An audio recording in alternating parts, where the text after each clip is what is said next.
Ahead and get started. I think we have pretty much everyone on the call. I'm going to go ahead and share schedule for today. We're going to start off and kind of skip Zoom and intro. I think everybody knows who we all are at this point. We're going to start. Dr. Amy Treat from our analyst team is going to be presenting some of the findings we have on father engagement. She'll talk in more detail, but essentially she's going to pull findings from the final report that we submit to HRSA regarding the MIECHV outcomes. And so this will be specifically on father engagement and what we've learned both through talking directly with home visiting moms and dads, as well as talking to some of the providers from your various agencies. It's mostly going to include the quantitative results. So you've heard a presentation from Lana previously about some of the qualitative pieces, but this will be some of the more quantitative, so some of the survey responses that we got from families. After that, we'll do progress reports from 4 programs. So we'll hear from CAP Tulsa, OKCPS, Frontline, and PCCT PAT. And then we'll just finish up with some administrative details and just kind of go over schedules and expectations.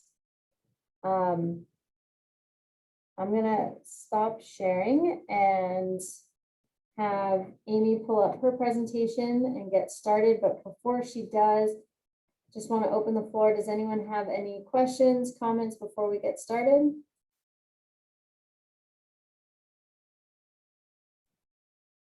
All right. Well, Amy, you are free to take over. And Lisa, oh, looks like you already got a recording, so we're all set there. Amy, let me know if you have any issues with getting it to load.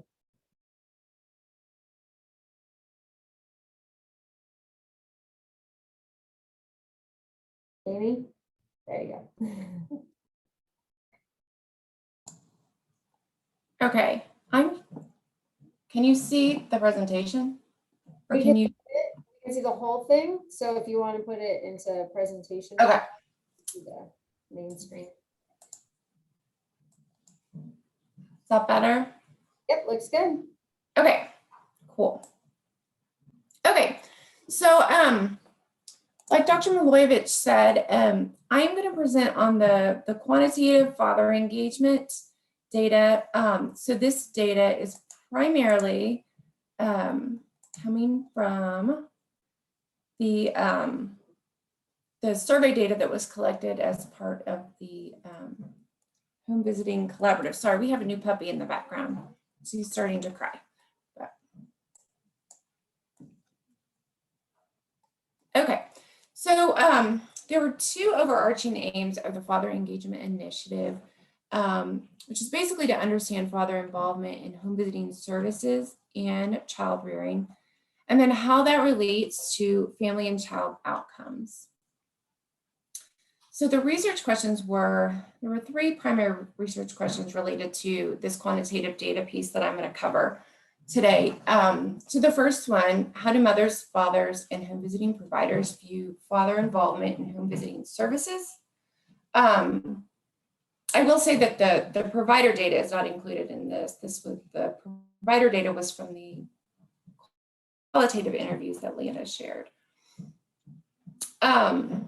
So what can MIECHV do to support strategic improvement in father involvement in families participating in home visiting services? And last, what are the perceived benefits for children and families when fathers are actively involved in child rearing activities? Okay, so like we said, this data is from the client surveys, which are the interviewer guided surveys given to clients. You might have heard it referred to as GPAV for short, but it's giving parents a voice. And so the interview is designed for parents to self-report on parenting and father engagement. So specifically, the MIECHV benchmarks, of course, the maternal and child physical and mental health, utilization of services and child development outcomes. And then also included are measures of father involvement, economic stability, relationships, adverse and protective childhood experiences, among others. So For eligibility, all current clients of a collaborative implementing agency were eligible to participate. And clients who were recruited in the first 6 months were then eligible to participate in a follow-up survey 6 months later. So just a little demographic information on the participants. So at the baseline survey, there were 123 moms who completed this survey and 51 fathers. And the 6-month follow-up at the time of the report being submitted, which was January, 51 mothers had completed a survey and 30 fathers. Participant age, so moms on average were 29, fathers were slightly older, and the indexed children, the average age of the indexed children was a little over 2 years. You can see the race and ethnicity breakdown here. As far as income, primarily low income, 35% of families reported a household income below $15,000 a year. And the median income was a little over $15,000 per year. 50% of parents had a high school diploma or less, and 47.5% of parents reported being married. So following the example of the Learning Collaborative, measuring father engagement, we measure that broadly as father engagement in parenting, father engagement in home visiting, and attitudes towards home visiting. 2 primary measures then were used to capture this data. The first, I'm sure you're all familiar with this one, the Engagement, Responsibility, and Satisfaction Questionnaire.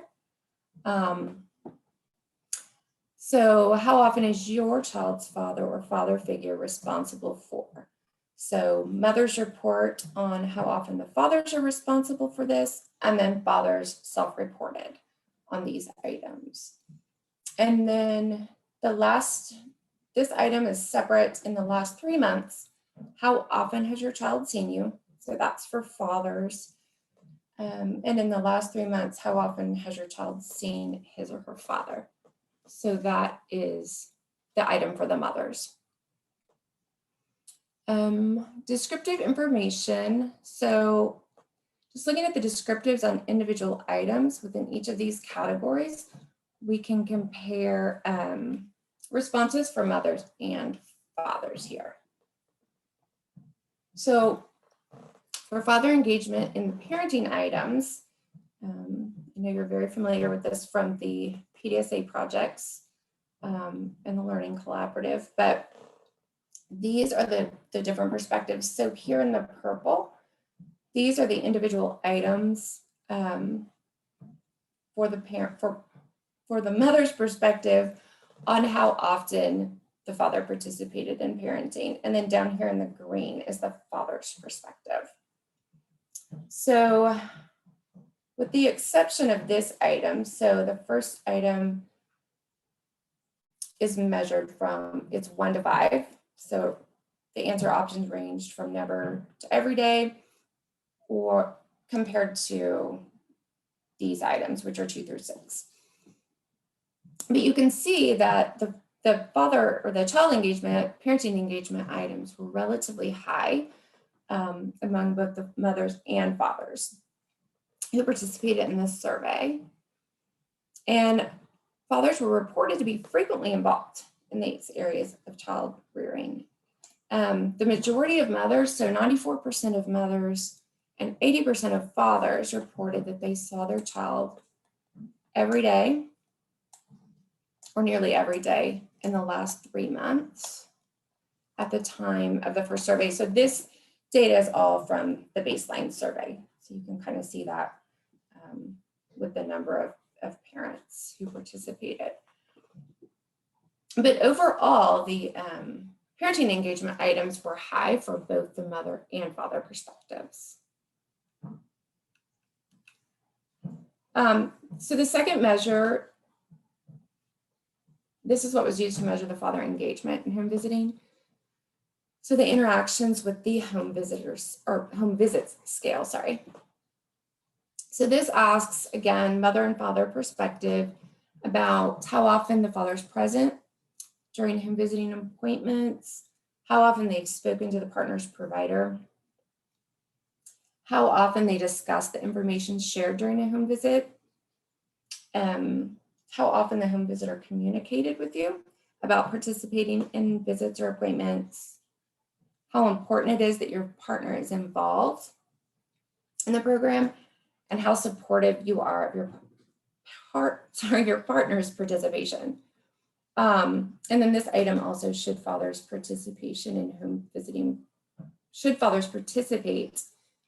visiting programs? And that is starred because later that becomes, after some analysis, preliminary analysis, that was removed and considered as a separate item. But I'll show you that in a minute. So again, this is just looking at the basic descriptives, mother and father report. So this time, this is all baseline data. Moms are down here, dads are up here, only because I couldn't get Word to participate. That's the only reason those are flipped. But again, the agreement is fairly high. The median responses for fathers being present at visits, speaking directly to home visiting providers, discussing information with the mother, and receiving home visiting invitations were rarely, sometimes, or often. So you can see that over here. And again, there was a lot of agreement between moms and dads. If you look down here at the home visiting, the importance of home visiting, or the importance of fathers participating in home visiting, and how supportive they were, those are both highly endorsed. You can see from both the mother and father's perspective. Also, if you have questions, if I'm going too fast, just tell me to stop and slow down or back up. Okay, so this is just the box plots. This will show you kind of just a visual distribution of the data. So here's moms at time 1, and father figures at time 1, moms at time 2, father figures at time 2. So you can just sort of see the pattern of the data. It doesn't really change too much from time 1 to 2. You can see change within these parenting items.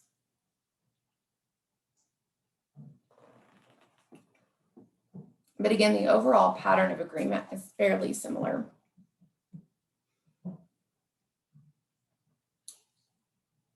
So after looking at that preliminary data, the decision was made to sort of try and strengthen the measure and provide a more precise measurement tool. So the items were then kind of broken up into, so you've got parenting engagement, the parenting items from the PDSA, home visiting engagement here, home visiting attitudes, how often the father sees the child, and whether or not fathers should participate. So this is just the relationship between the moms and dads reporting. So moms are down here and the dad's scores are up here. So the main thing to note,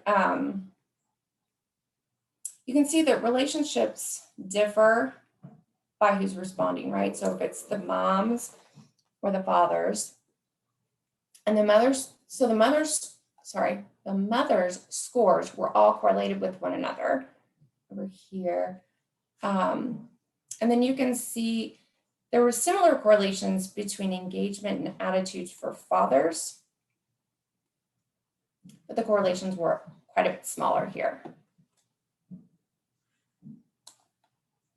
So also the mom's report on how often the child saw the father was correlated significantly with all three of the parenting constructs, but that was not the same for the father. So it was uncorrelated with those constructs, which is interesting. And last, the mom's belief that fathers should participate in home visiting was not correlated with any of the father constructs, but the father's belief correlated significantly with their view of home visiting engagement and attitudes.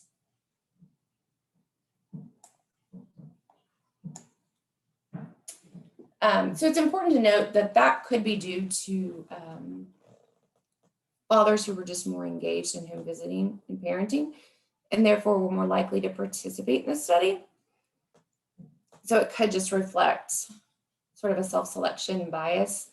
So it's important to also look at within family correlations, which is a little harder because we don't have a huge sample size of fathers, but this table right here reflects mother and father pairs. So within the family, what do those correlations look like?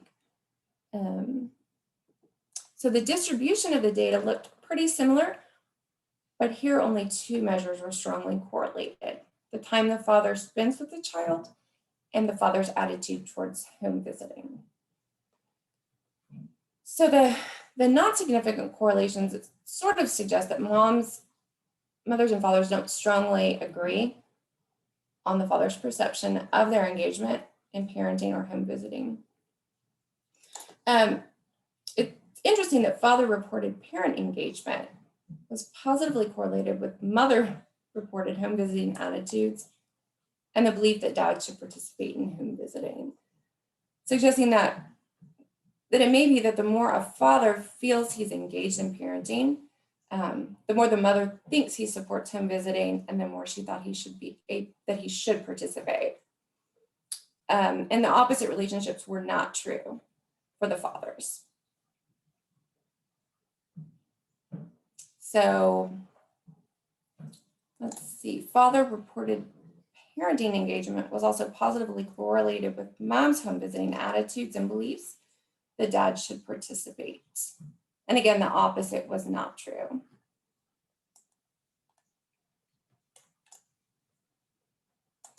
So whoops, go back one. Okay, so that's kind of the quantitative data from the first research question. The second research question: so what can OK MIECHV do to support strategic improvement in father involvement for families participating in home visiting services? And this data is largely, with the exception of the qualitative data that Lana presented, and this is largely from the Learning Collaborative. So you guys are already familiar with most of this. What was submitted in the first report is just phase one, so the first phase of the PDSAs. So the subsequent report will be able to look at all the data from all three phases of the PDSAs, or the CQI. So again, I think the biggest thing that comes out of this piece is the promising strategies to support fathers' involvement in home visiting, because there's very little data to date on strategies that do support. There's theories, there's hypotheses, but there's not a lot of strong data about what works. And then again, barriers to engagement. So the typical ones we've seen before, right? So the work schedules, it doesn't work for dads, they're at work, or the timing of visits, because they're during the day. There's little flexibility for some programs and when they provide those visits. And domestic violence, so some situations just may not be safe. But I think it's important to note that a large percentage of parents in the CQI, there was not a father figure available to participate. And so I think that's really important to note as we discuss father engagement and discuss ways to support fathers, that we can't overlook the fact that for some families, there's not going to be a father figure able to participate. So just to review some of the promising strategies that were in the report. So intentionality programs that were intentional, inviting fathers to their home visiting and group connections with father-specific materials. Some of those were made by the children and were from the children. That was a successful strategy, including materials and activities that are attractive and meaningful to fathers, confirming that fathers receive invitations and father-related materials, not just through the mother, but confirming with the father. This was something else that came up, presenting the facts and the importance of father's role in their child's life, but just as these conversations develop naturally, rather than that being required as part of a home visit. And we know that those types of conversations tend to be more meaningful anyways. So I think it's nice to see that documented here. And ensure that father-related materials can be translated for Spanish-speaking families. And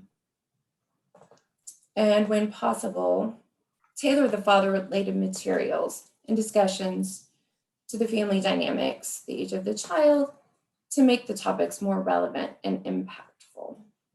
Easy to do, right?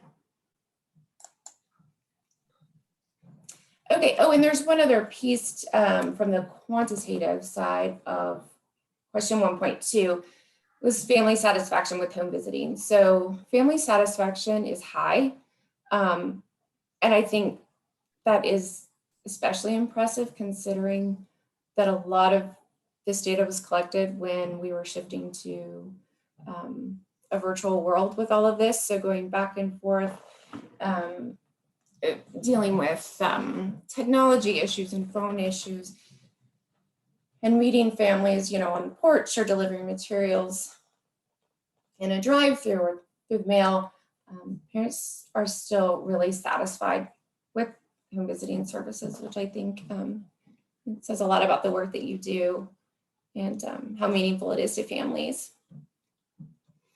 So this is the good part. Child and family outcomes. Father engagement does seem to matter.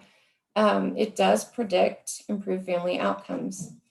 So I'll go over each one of these in just a little bit of detail, but father engagement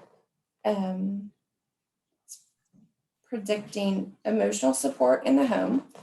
So emotional support towards the child, a decrease in the acceptance of intimate partner violence, reduction in screen time, a reduced exposure for child ACEs, so reduced for the children, so reduced exposure to current ACEs, higher income and resources. It's also associated with father engagement. So I'll go through each one of those just kind of briefly. So this is the home environment. I'm sure you guys are familiar with the home, but just briefly, it's the measurement of the home environment. So it measures, I think it's for birth to age 15, and provides subscales on the emotional support and cognitive stimulation within the home. And this is important to note, I should have already said this. This is for fathers. So this is father's report. So there was no significant association with the cognitive stimulation subscale. However, emotional support was predicted by one of the father engagement variables, specifically based on the father's report. So a more supportive attitude towards him visiting predicted greater emotional support in the home environment.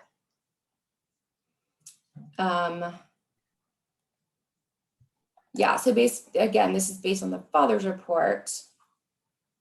They were predicting a stronger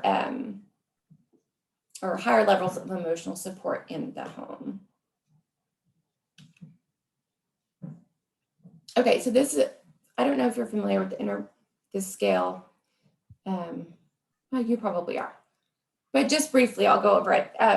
So this addresses individuals' attitudes towards the behaviors that involve psychological and verbal abuse, control, and physical violence in relationships. So it's like a 17-item measure, ranges from like 0 to 4. So strongly disagree to strongly agree.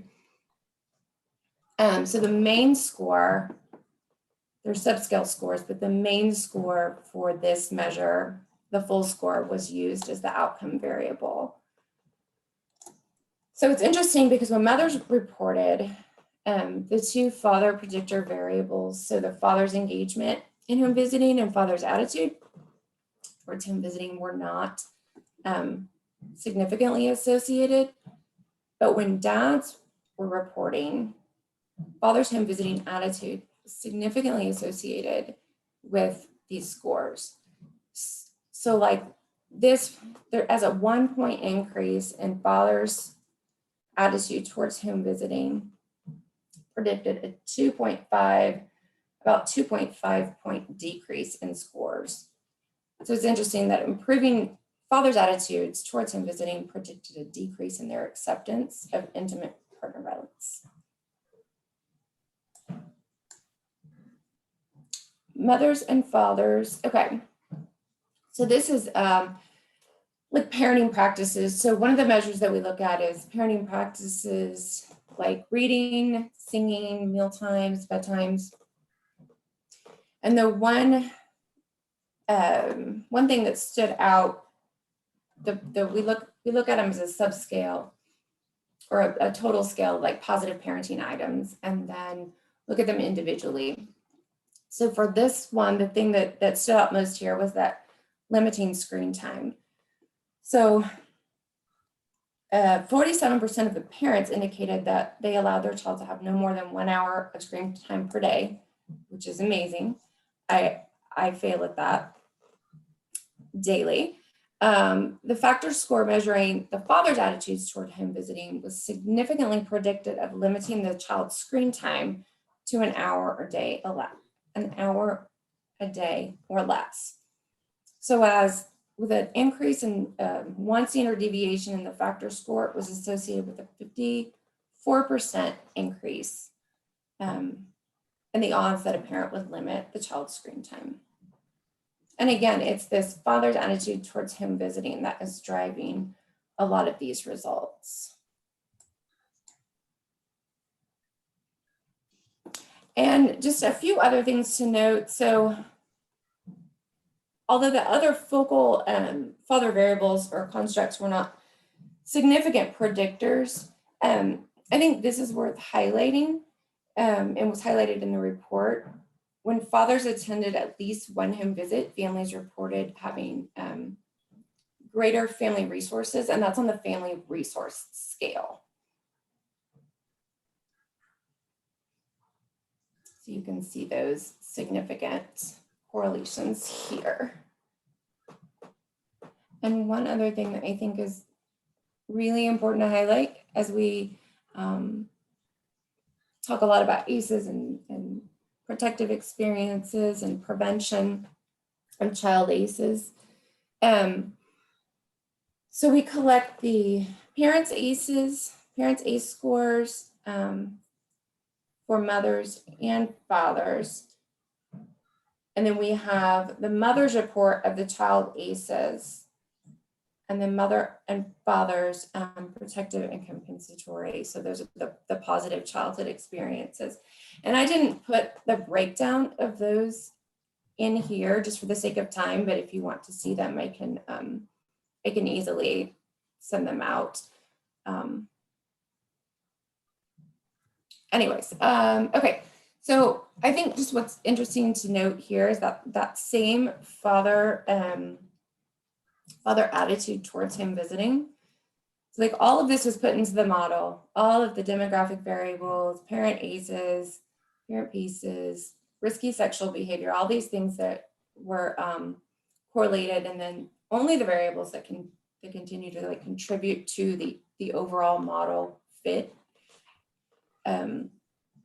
were kept in the model. So I just think it's really interesting that father's attitude home visiting emerged as a significant predictor, predicting fewer child ACE scores.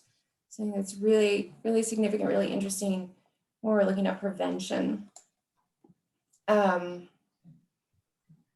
And really makes me want to dive more into the home visiting attitudes scale and what's driving that. Okay, so just sort of a quick high-level summary of the findings. There seems to be high levels of father engagement in child rearing from both perspectives. Fathers report positive attitudes and support for their partner's participation. Yet we know that father participation remains infrequent and inconsistent. But what I think is promising and very interesting is that the preliminary data suggests, just from the CQI, that these short-term interventions really do improve father engagement. And I think these two things are highlighted in the report. The Bethany Public Schools PDSA, shooting for a high goal of 30% of fathers attending visits, ended up having 44% of fathers attend all visits. And then North Care, showing that there are increases in participation over time. So I think it'll be interesting to look at the data from all 3 time points, because there really is just a dearth of information related to this. And it's exciting. It's exciting to kind of move that forward and share these best practices and lessons learned with other programs. And then probably the biggest, that father engagement does predict better outcomes for children and families, specifically when fathers have supportive attitudes towards home visiting, their children and families fare better. So potentially identifying these best practices for engaging fathers either directly or possibly indirectly in services. And then more research is needed to identify strategies that support fathers' engagement in home visiting. Oh, and I'll just share this quickly. This was also quantitative data that was collected and is just now being analyzed. But we have the co-parenting relationship scale and the relationship quality index scale. So we have that from both perspectives for moms and dads, and just some preliminary, very preliminary data.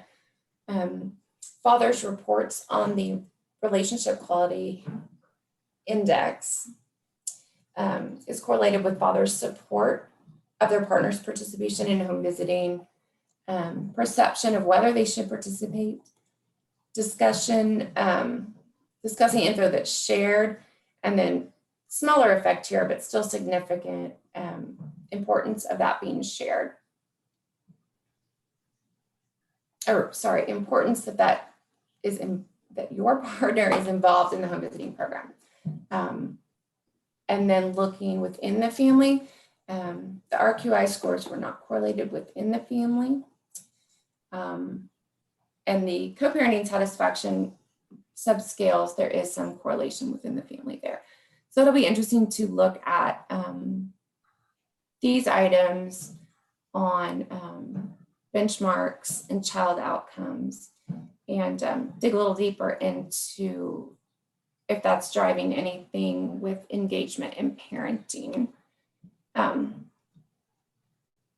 So 1.4, these next steps, this was also a research question, but we just were not able to gather all of that data yet for the comparison sample. So that's the next step in the analysis, looking at how families in home visiting differ from the comparison families on the ERS and the engagements in home visiting. And also, like I said, kind of continuing to dig a little deeper into the relationship quality and co-parenting relationship skills. So I think that's everything. Anyone have questions?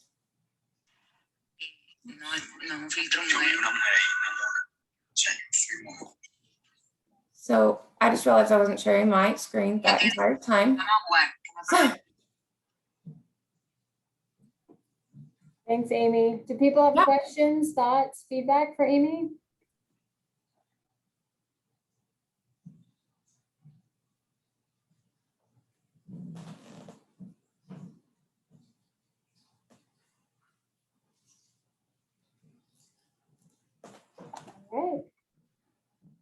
All right, well, we'll move forward. What we'll plan to do, so like Amy said, those results were from the last round of the data that we collect during our MIECHV studies. So we put that final report together in December of last year. We'll be doing another one that will have father engagement included for this December. So we'll give an update at that time on father engagement, as well as we're going to start looking at some of the child development outcomes that are of interest. So we'll share more information as that data becomes available. What we're going to do now is turn to the progress reports, and I'm actually going to switch up the order since I know Marisol has to jump off a little early. She has a kiddo who's winning an award at school today. So in order to get her off the call in time to go do that, I'll have Marisol, if you want to present first for your progress report, and then we'll switch to the other groups. Sure. That would be great. Amy, do you want to show my numbers, or do you want me to try to get? I can share them. Thank you. And I think that I'm in general just going to go over our experience. It feels like it will be maybe more valuable. Sure, absolutely.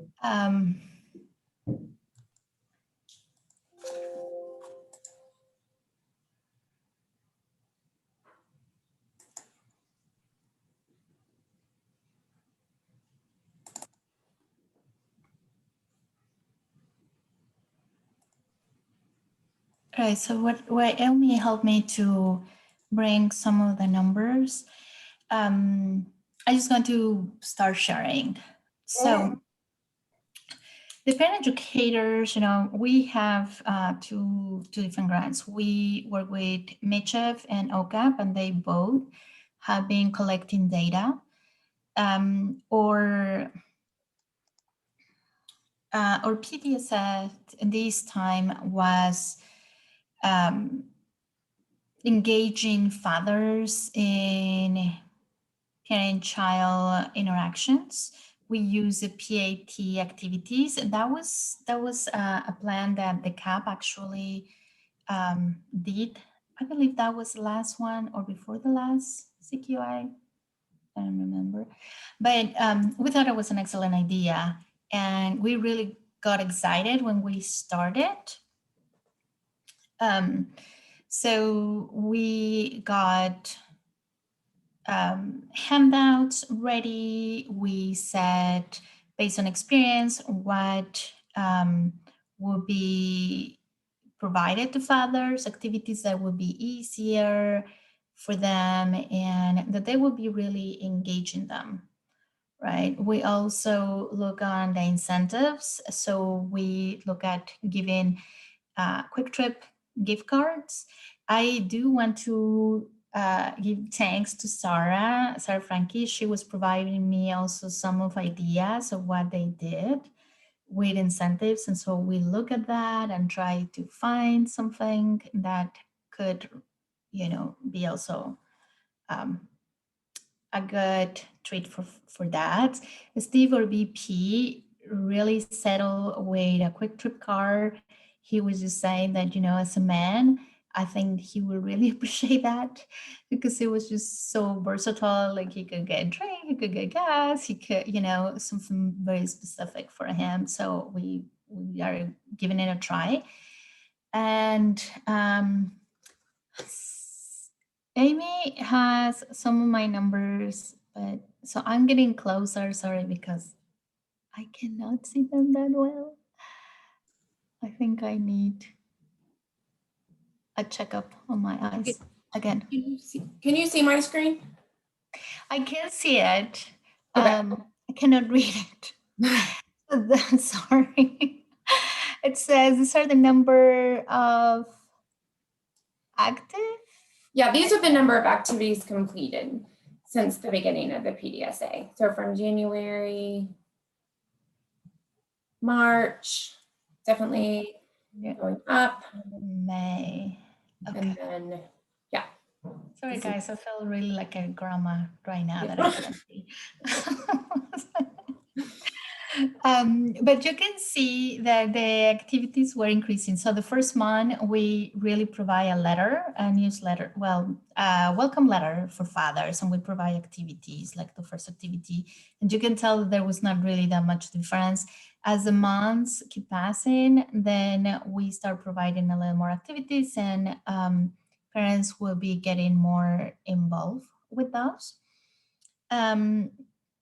We noticed that we did not have as many parents quite engaged in the life of a child, or fathers or father figures, at least as we thought, or they were not able to participate if they were somewhat in the, active in the life of the child. So I think that that is a part that Amy is showing. Right, so as we see the months go by, they are increasing, and they are varying at some point. But I believe that these numbers, I mean, are including both of the programs, right? Yes. Yeah, so these are the count of clients, and then these are the count of clients that do have an available father figure that week. So yeah, you can see that there are very few available father figures this time around. Mm-hmm. And so that was something that I was actually wondering if it was also, well, we have talked about that the families are tired of Zoom, right? We keep doing only virtual visits. And so the participation of, in general, our families and, has changed, but also, the participation of fathers available, or perhaps mothers passing information. We don't know. I personally was a little disappointed of the numbers, and so we just are trying to figure it out. That what happened. I think that our response for the prior CQI was so much better, but we keep coming to maybe the conclusion that between parent educators being borne out too and families, that is what is giving us these results. Nevertheless, we keep working on providing surveys, and we are still providing activities for fathers. We have received videos. Is this a number, Amy?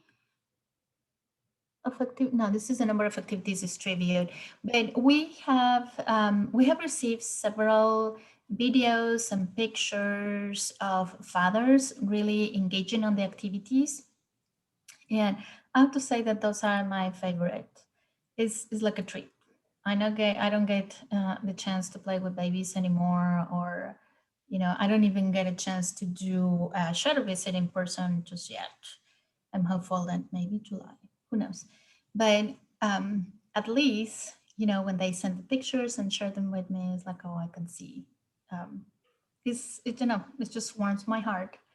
And we are not, originally we were waiting, or my idea was to wait at the end of the month to just, provide incentives, but really, I recognize that wasn't really a good idea. So we are been switching a couple of things to our process.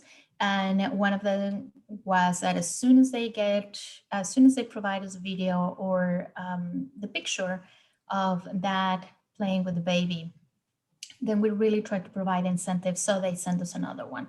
And I have got a couple of families videos when the dad he has done more than one activity, which I think that's awesome. So I think that this is the one. This is the That's one. the one of the videos, right? This is the count of videos. The counting videos. Thank you. So we are only having 3 parent educators who are full-time and are participating on this cycle, and 1 part-time. So that's another thing that we could, we wanted to take in consideration when we are getting data and trying to figure it out. the engagement of fathers. Do you want me to Go ahead. switch to these tabs, the process and disruptors? Yes, can you show me that, the disruptor, exactly, like the father unavailable? So we have seen that it's been up and down. And so for May, we see the father figures in the child's life goes to, I guess, 5, and the ones that are father figure available to receive services. So the blue one is the one that father figures are in the life of a child, but also it comes to who is available. And that would also give us an idea of, okay, parent educators are providing information, but is it really that available to follow through or not? So we still have 1 month, and we are planning to keep working on those surveys and providing materials. And I guess we will see how the final numbers come out. But so far, I think that's all that we have. Did I forget something, Helen? No, you did great.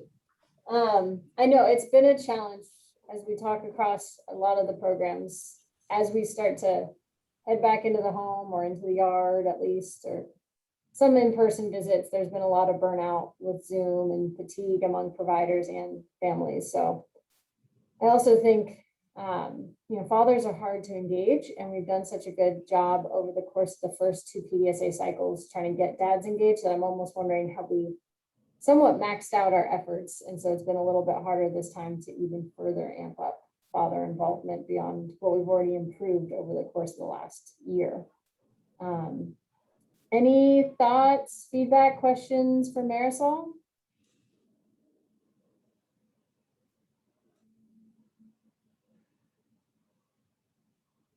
It's a quiet group today.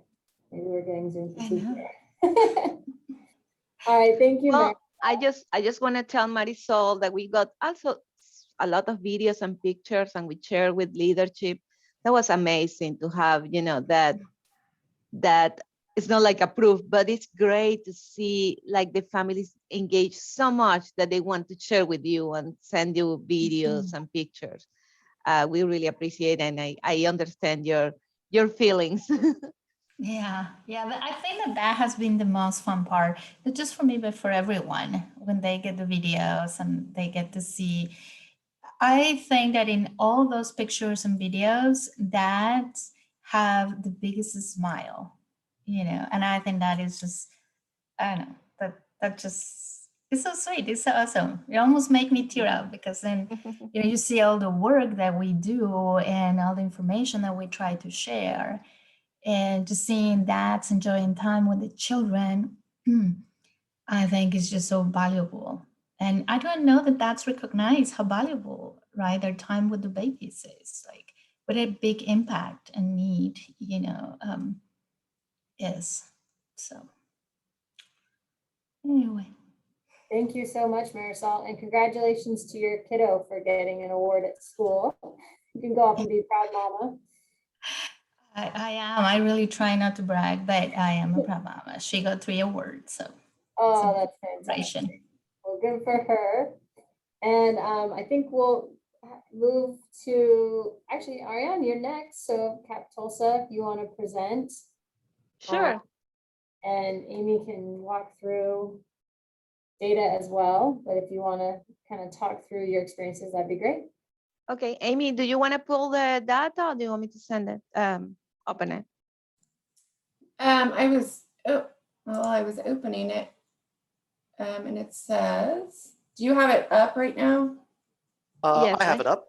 Okay, good, because mine just said it's not available. I don't know what I've done. Andrew, do you want to pull it up then? Sure. Okay. Thank you. So this for this PDSA, we wanted to work with try to improve the time that the fathers read with the children, and we actually, our smart aim was to increase it by 20% from the start to June. This slide, I love it. And thank you, Andrew, for actually put it together, because it took us a while, but I think you nailed it. This is great because it's kind of like show how the time of fathers reading with the child have been improving on the time. So we have here the improvement on the reading. So it says 33%, Andrew? Correct. Yep. So that's good. I think for May, well, we just started, so we are trying to kind of like talk to the parent educators and make sure they register in ATO. I think that's one of our main efforts, to have the parent educators recording the touch points. If you want to go to the graphs, so we have there the proportion of fathers reading more frequently, and we have on the trends on reading habits. Yes, I think this is a lot in one graph, but it's also showing a lot. You know, the pink is the first time that the fathers read with the child, and the orange is the increasing. It's like, and it looks like really good how have the times reading have been improving, have been increasing. I love this chart. It's very colorful. So I think that we have had a really good input from the parent educator, and maybe Caroline wants to talk a little bit more about that. So we start we offer the parent, the fathers that read, they read every time. Actually, we are not like giving, we are giving incentives, not for just increasing, but just completing at least the reading on the every month. And so we got some puzzles and some books that we pair the book with the puzzle, and we're going to give those to the parents that are participating. We are really excited because we are going to be doing a drive-through in June to give those away. So the incentives not only encourage or incentive the parents, but the parent educators to you know, as the parents, the family, or during the home visit, talk about the reading, talk about the handout, give the handout, because the parent educators actually want them to get the incentive. So it's a win-win. We have the parent educators really enthusiastic, talking about the reading, but the fathers also are participating because, well, we have that incentive, and it's really good to you know, have that time to talk to the fathers about the benefits of reading. We sent a letter at the beginning, a very nice letter talking about the importance of reading, and we have been very we have been sharing with parent educators like different handouts from PIT and some others that we found online, so they can share and keep, you know, the fathers enthusiastic in this activity. I don't know, Caroline, if you want to say something about comments that parent educators have given to you. I think a couple things, just I think they like the really clear focus of what they're working on, and kind of having all of those months to continue to work and encourage the reading. I think in our April drive-through, we had some books that we were able to include, and so parent educators are able to incorporate those into home visits. And then I think it's going to be a really nice way to end with some of the bilingual books that we're going to do at a drive-through, and just it's really, I think that even after this is over, I think those parent educators are going to continue to really be encouraging, because you can see the benefit to the family when the dads are increasing their reading with the children.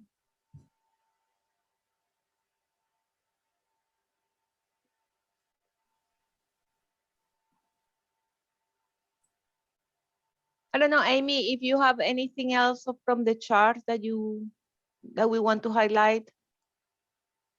I know that in the process handouts, we didn't have many, I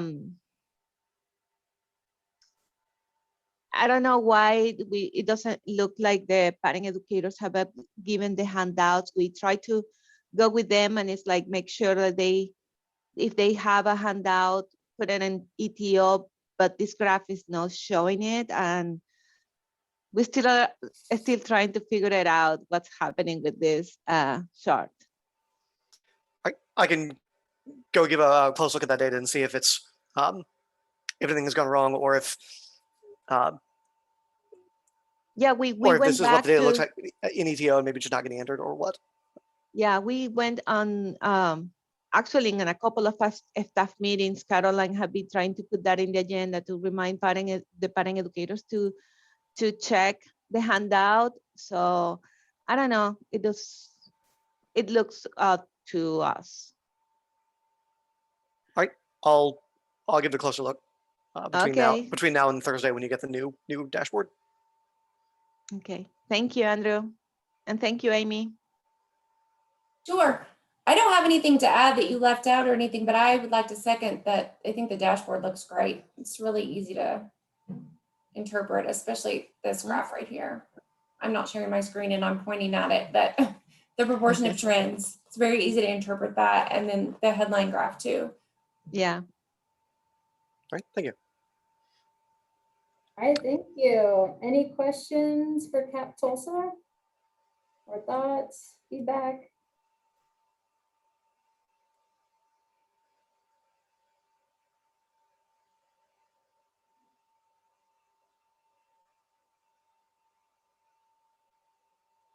Great. Well, thank you so much for sharing, Ariane, and we will now move to Oklahoma City Public Schools. So Yolanda, hi.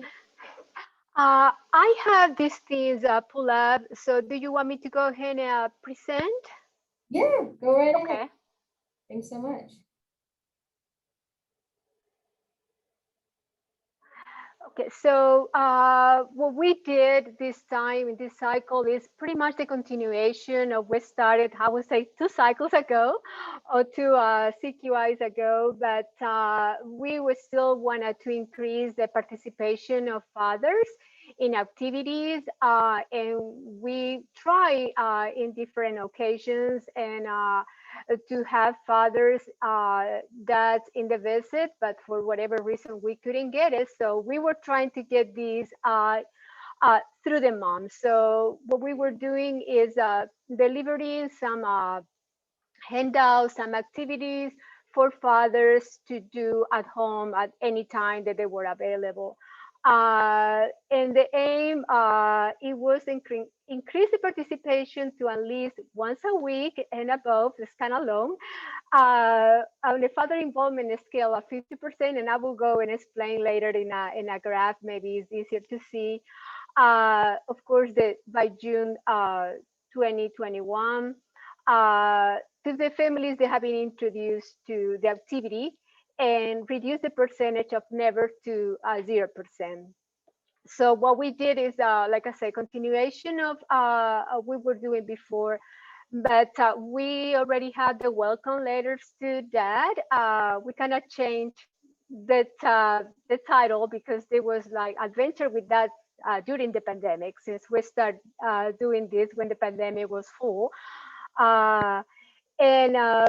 So again, since the pandemic happened, we have been delivering materials for the home visits. So we kind of included fathers to also be a participant with these activities. measures was like, of course, it never have done it once a month, once a week, a few times a week of every day.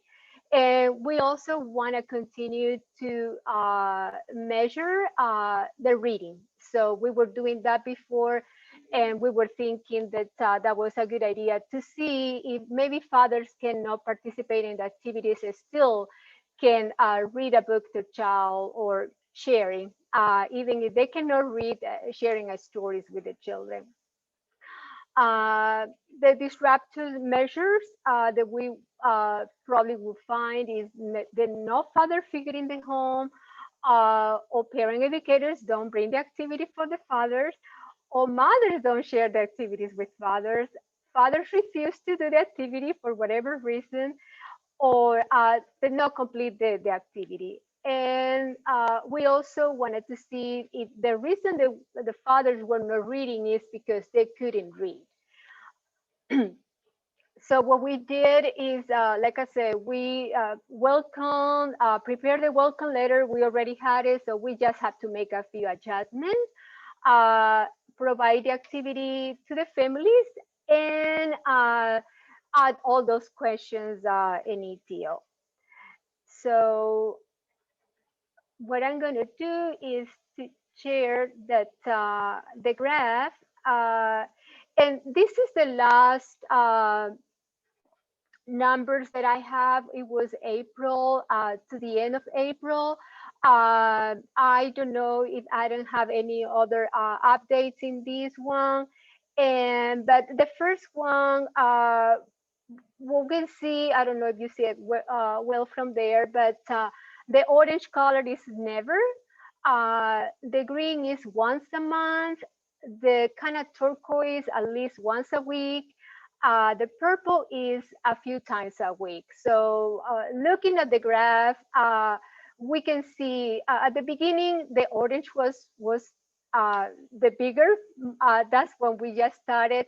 And I think this has been like up and down again, because sometimes we have more visits, sometimes we have less visits, or a lot of disruptors can happen. And but we have a good jump. I think was the first or the second week of April. I cannot see the dates in there very well. And we have a few times a week and at least once a week, pretty much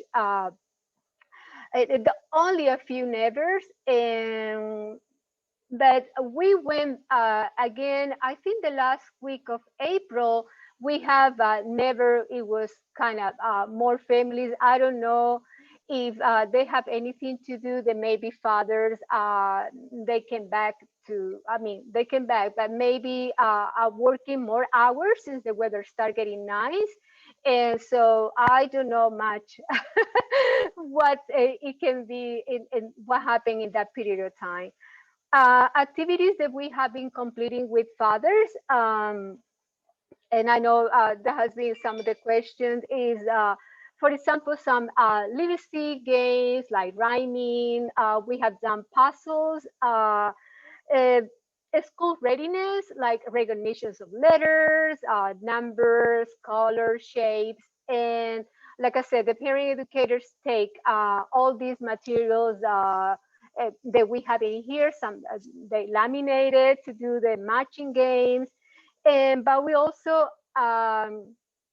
we can include it since the weather started getting nice, outdoor activities like ball play, nature collage, planting seeds. That was something that I was finding with the parent educators, that they have like a seed, and let also the fathers to do something with the children.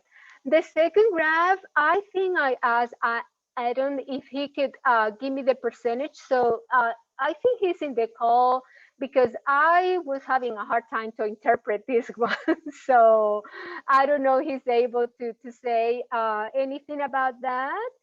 I don't know if he's in the call or not. I am on the call, Yolanda. I'm not sure I understood the question. Yes, the second graph, I think you were trying to give me the percentage, but I couldn't interpret this one because it looks like everything is in the last, and this account is at least once a week in this everything calling the color turquoise. So I don't know if that's the participation of because I think we were trying to aim at about 50%. So Right, this is reflecting that only one individual has had 4 or 5 visits.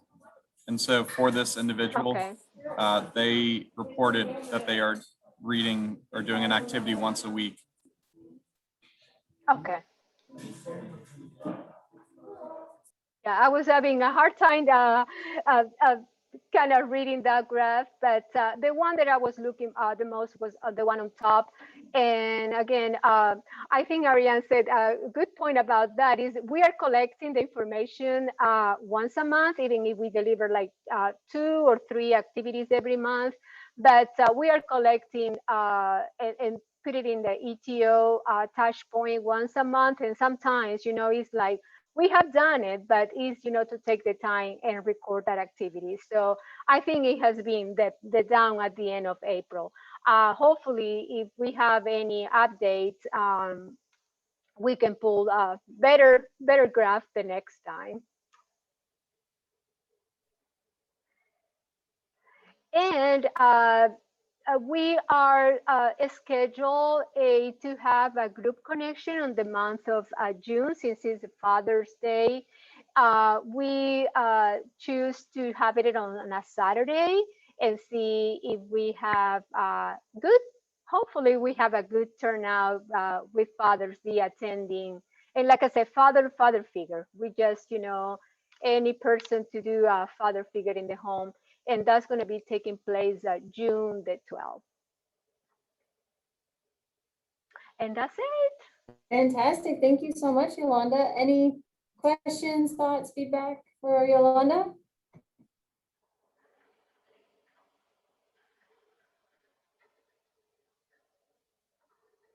All right. And the group connections you mentioned, Yolanda, in June, is that in person or how are you doing that one? No, virtually. Yeah, we are starting to see families little by little and now face to face, but we still not have the I would say the capacity or, you know, to have like a big we were trying to get something outdoors, but we didn't know exactly I mean the guidelines and everything, so we are going to do this by Zoom. And one of the things that we learn is with Zoom, we like to do, of course, presentation, but the family like the most when they have some parent-child activities. So we pick a couple activities hands-on to do with that. So hopefully, and it's a good turnout. And we always read a book. So, and incentives, we every family they attend a group connection, we are giving a book per a child that they have in the program. Wonderful. So hopefully I can report good numbers next time about the group connection. Sounds good. Looking forward to hearing about that. Thanks for sharing. Thank you. All right. And our last group for today is Frontline. So, are you on? Yes. I'm on. I'm going to try to share my screen. All right, go for it.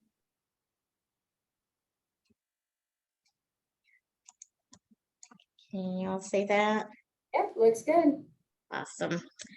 Okay, our topic was to increase the father figure involvement in parenting. Our start date was February the 15th, 2021, and our end date was is going to be June the 30th, 2021. Why we picked this change? Because we wanted the father figures engagement within the family routines. We wanted to see an increase in that. And I'm happy to say we are seeing an increase. I'm kind of getting ahead of myself, but we are seeing an increase. Our SMART aim is to increase the number of engagement routines, frequency from existing fathers and new fathers between the pre and the post surveys by 10%. In our survey, we have, this is the third one that we have revised. And I guess the third one is a charm because it's working. The categories, we have 4 different categories on this survey. We have the playtime and entertainment routine, which an example of that would be like if dad help pick up the children from school, or I mean, help to pick up the toys in the home with the child, or play with their child. Category 2 is the self-care routines. Sorry. And that would be like to help your child brush their teeth. Examples like that, kind of hygiene, kind of care. And then category 3 is bedtime routines. Put your child to bed, read a book to your child, put your child's PJs on, those kind of examples. And then category 4 was our other routines, which is transport your child to school or childcare, take them to sports activities, and etc. With those, our numerator was the total number of days the father or father figures engage in family routines. Our denominator is the total number of fathers or father figures in the home. Our outcome measures is the average days that the father figure engaged in family routines. And then our process measures is the number of materials distributed within the first 2 visits. The materials that we are giving out is like the fact sheet, which is the value of the fathers. And then we also have handouts, PAT handouts. It's the routines and your baby and your role as a dad. Then some of our disruptors would be the count of father figure is no longer in the home. Father figure has left for the military. Father figure went from working part-time to full-time. Mother's prenatal, or the family leaves the PAT program. And one of our graphs on our disruptor graph, we show that we have a disruptor, and it was that the father is no longer in the home because we have one dad to be incarcerated. So, and you'll see that on our graphs here in a minute. Our prediction is for to see an increase in routine frequency and our father figure enrolled in the program. Right now, we currently have 19 fathers that's involved in our project. 18 of the fathers have completed a survey. Out of those 18, 15 are existing fathers, and we have 3 new fathers. About 5 have completed the pre-survey, and 13 have completed the post. And one thing that we found out is that with the category 1, most fathers pick that category as for their routine to increase. So that is right now our first category that the fathers have picked. I think is Yochi on so she can do my graphs. Yeah, I can share.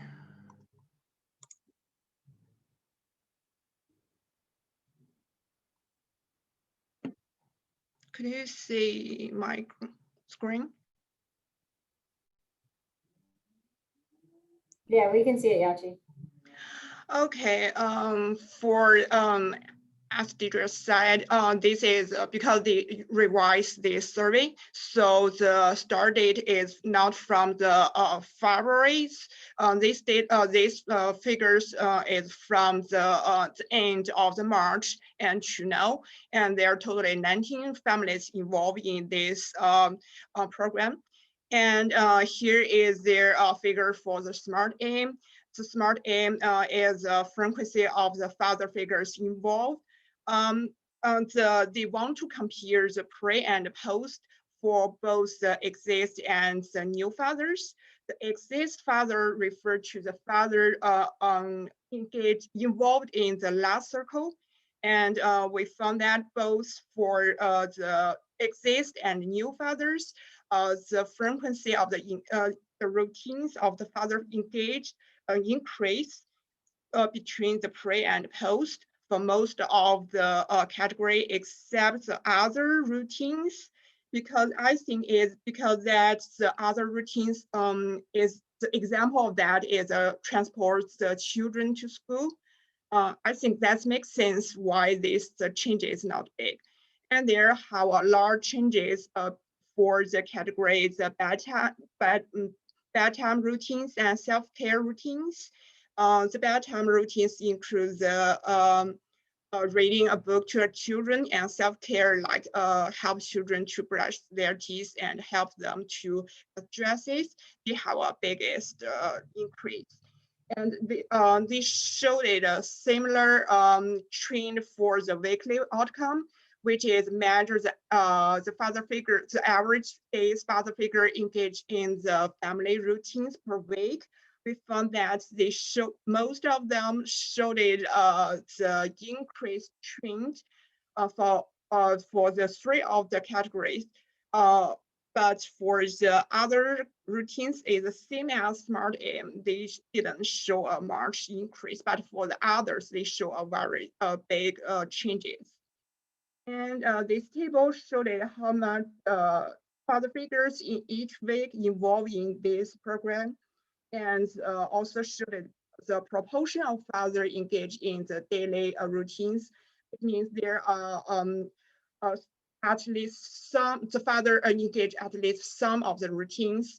We found that the proportion is increased, and recently most of father involved this program, they involve at least some routines. And here is the figure for the process this of the count of the material distributed and the material progress distributed.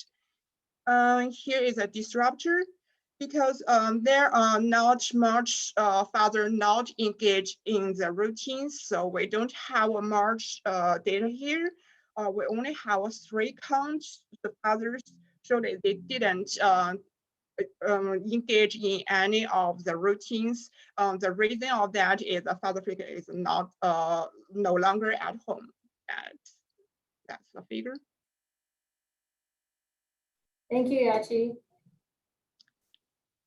Any thoughts, questions, feedback for Deidre?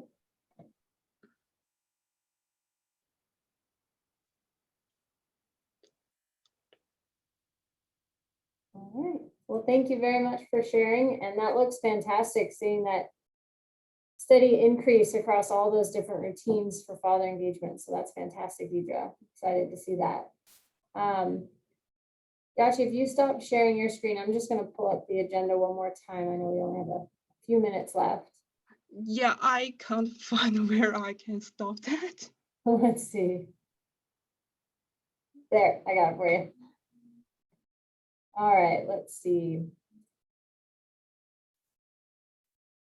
Okay, so just to wrap up, because I know we have a few minutes, couple of agenda items I want to make sure everyone is aware of. So we will have a meeting in June. It'll be our standard call like this one.